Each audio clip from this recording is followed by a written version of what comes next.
The voice in the basement.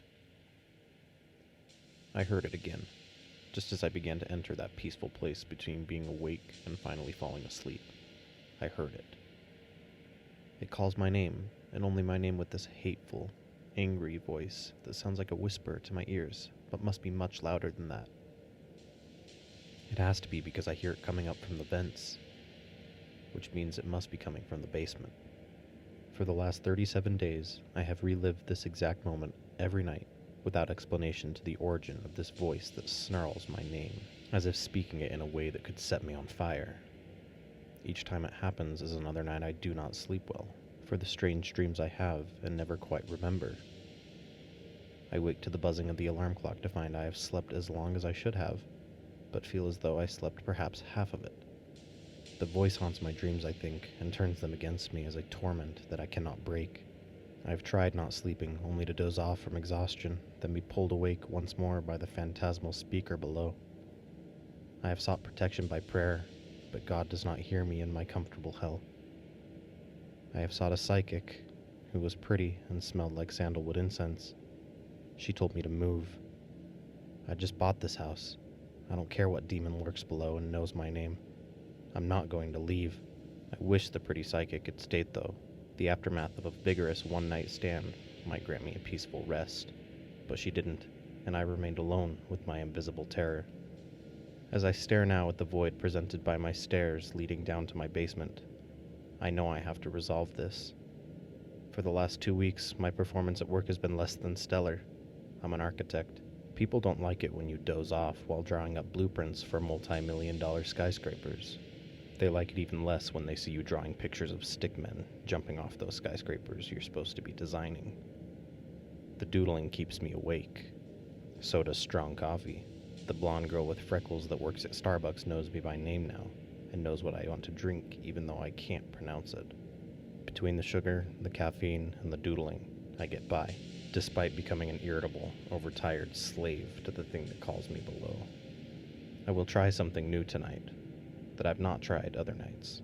I'm going downstairs, and I'm going to find what's been calling my name and confront it. Every terrible horror movie I've ever watched tells me that this is a bad idea. Bad ideas are all I have left. Over a month's worth of sleep deprivation is unwinding my mind.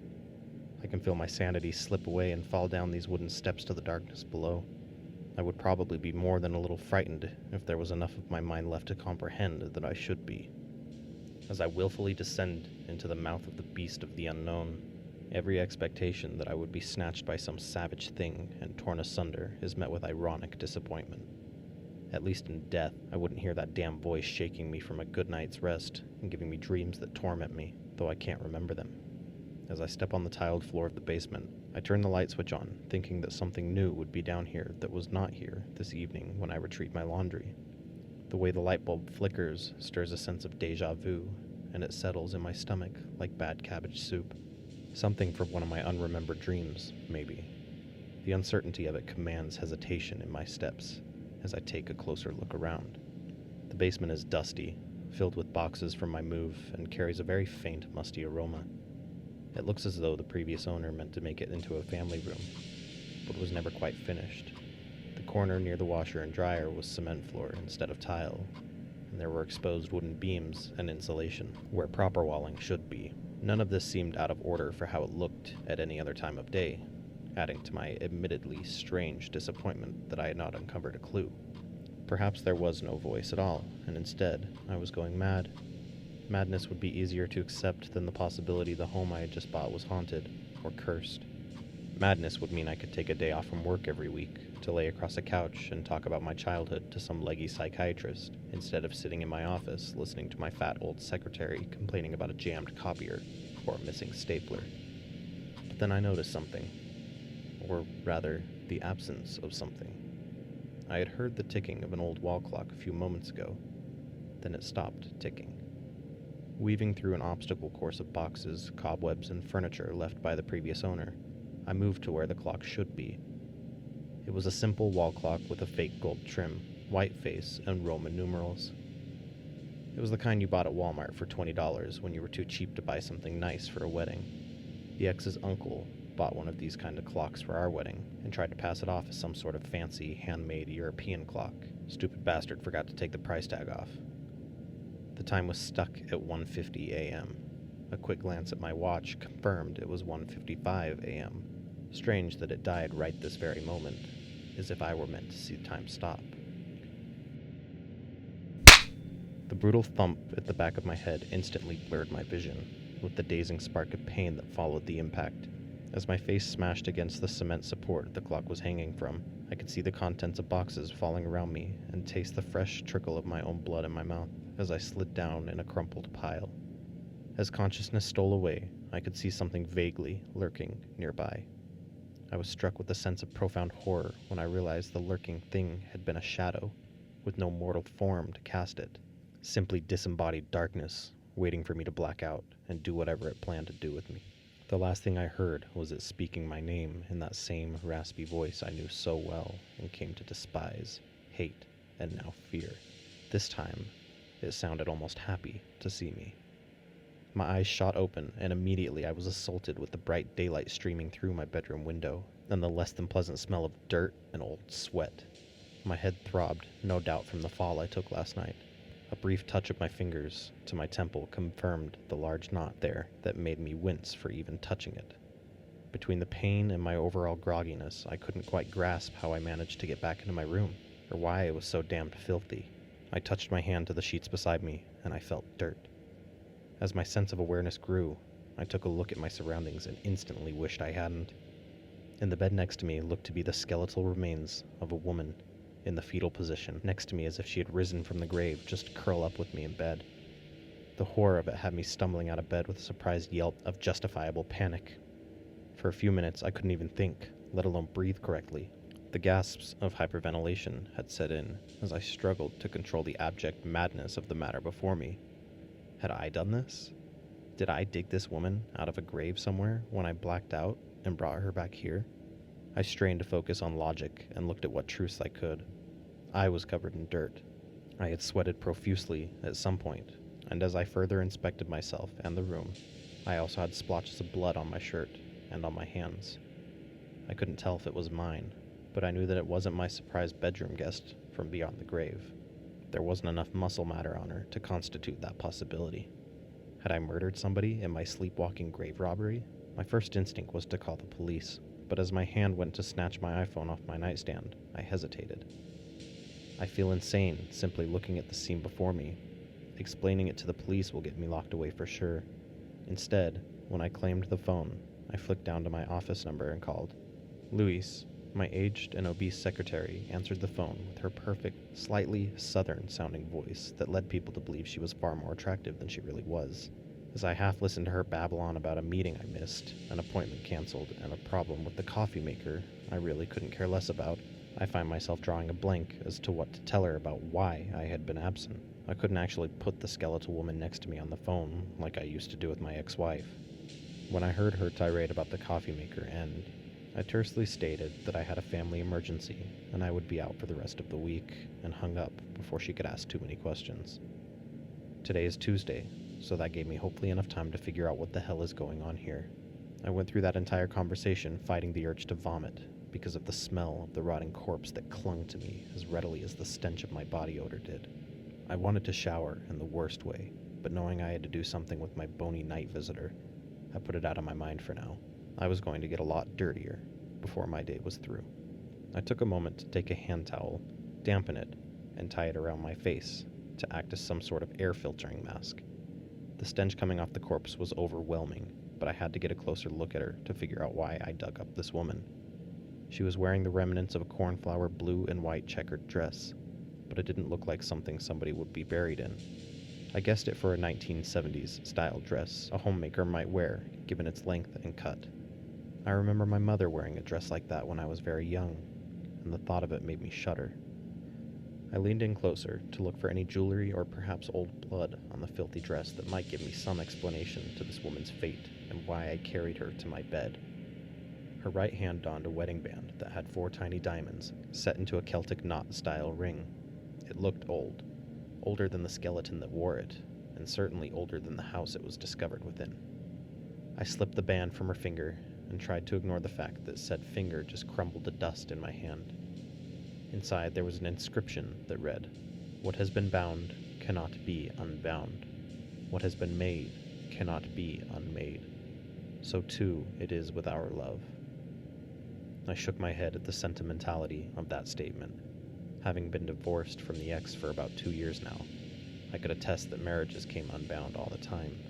The whole notion of marriage being a sacrament of God, and yet people split every day, showed how much people really believed in God, or what he considers sacred. I tossed the ring back onto the skeleton's chest, no wiser and more cynical than I had been when I awoke to this grisly confusion. The next obvious place for investigation would be the basement, where I had a vague memory of a shadow thing prowling closer to me just before I blacked out. As I wandered through the house, I noticed dirty shoe prints tracked throughout that could not be anybody else's feet but mine, or somebody who wore a similar size 13. I made these footprints. I must have dug that skeleton out and took her to my bed. But why? It made no damned sense. My footsteps became swift with morbid curiosity. The tracks led me to the basement door, which I guessed had been my point of origin. But what had been down there that made me do this?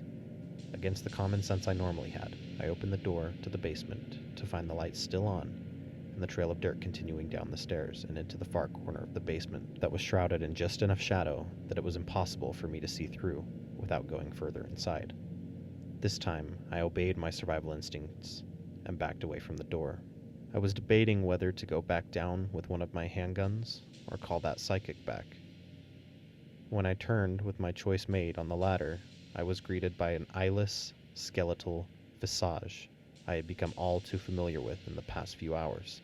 All sense of logic and rationale fled as I froze in place.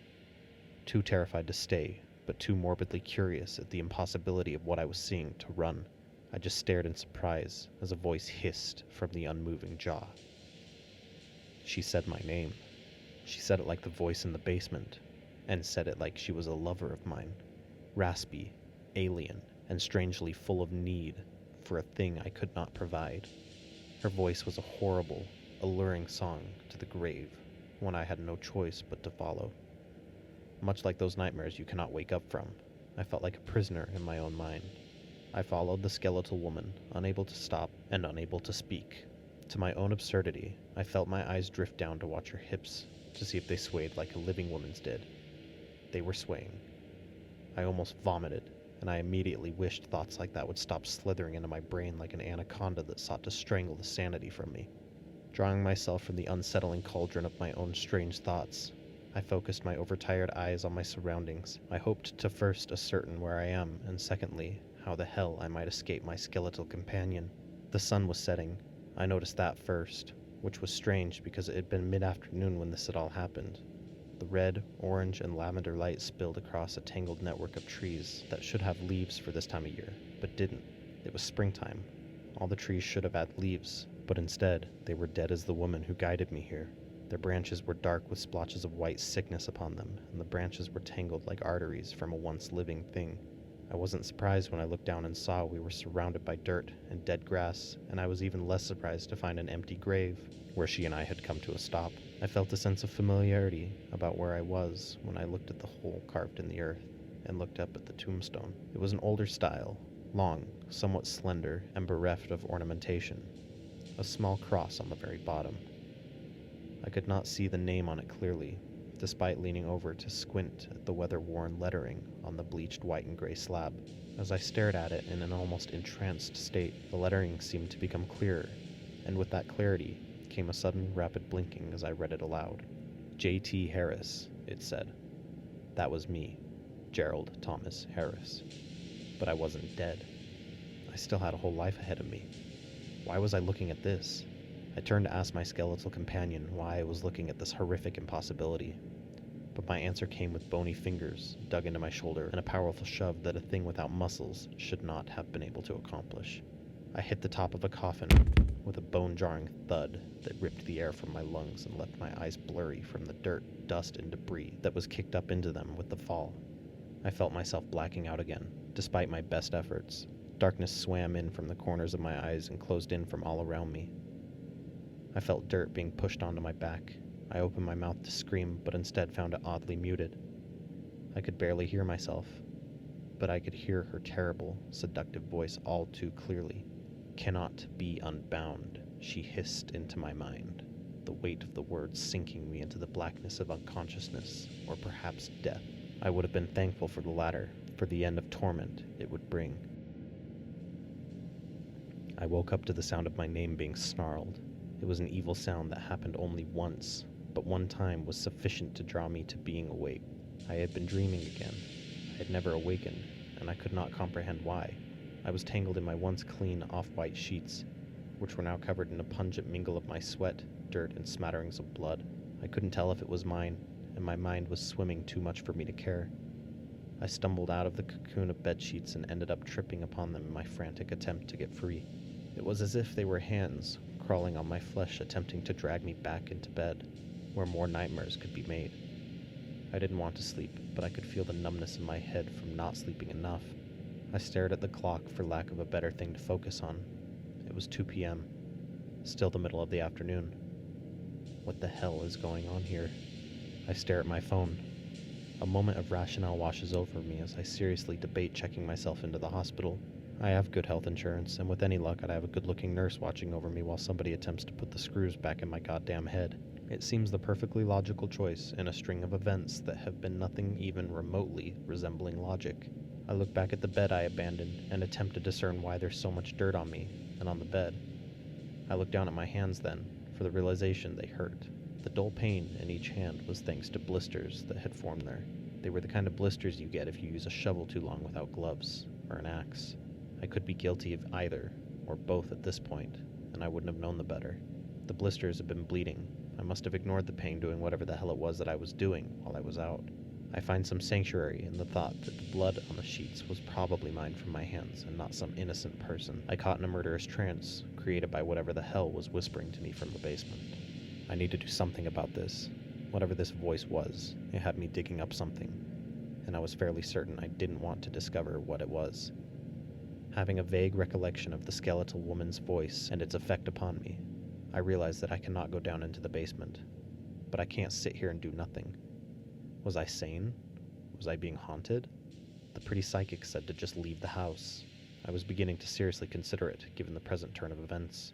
I felt like a door swinging on rusty hinges, and it was only going to take a few more swings like this for me to break free and fall to the floor of my sanity. I stare at my phone again. It's doing the vibration dance on my nightstand, and threatening to bounce right off to the floor if I don't do something. Ignoring the irony of similarity between me and the stupid phone, I snatch it off the nightstand and look to see who's calling me. Serendipitously, it's the aforementioned psychic. Her name is Helena. I almost let it ring to message, but at the last minute, I pick up and answer. Her voice is soothing. Helena had one of those voices that had that smoky quality to it, without any effort on her part. I almost forgot what she was saying just to listen to the comfort of her voice, but I snap out of it quickly when she says she's coming over. I make the predictable joke about just thinking about her, but the real joke was, I wasn't joking. She says she'll be right over, and I agree to it. The urgency in her voice is something that surprises even me, but as I look at the dirt on myself and the bloody blisters on my hands, I wonder if she really understands the depths of my torment. She hangs up after saying goodbye. I hold on to the little piece of plastic, electronics, and bright screen colors for a moment longer, as if it served as some sort of spiritual link to her. It's the first hope I've had in a long time that there might be some chance to quiet the sinister thing lurking in the basement.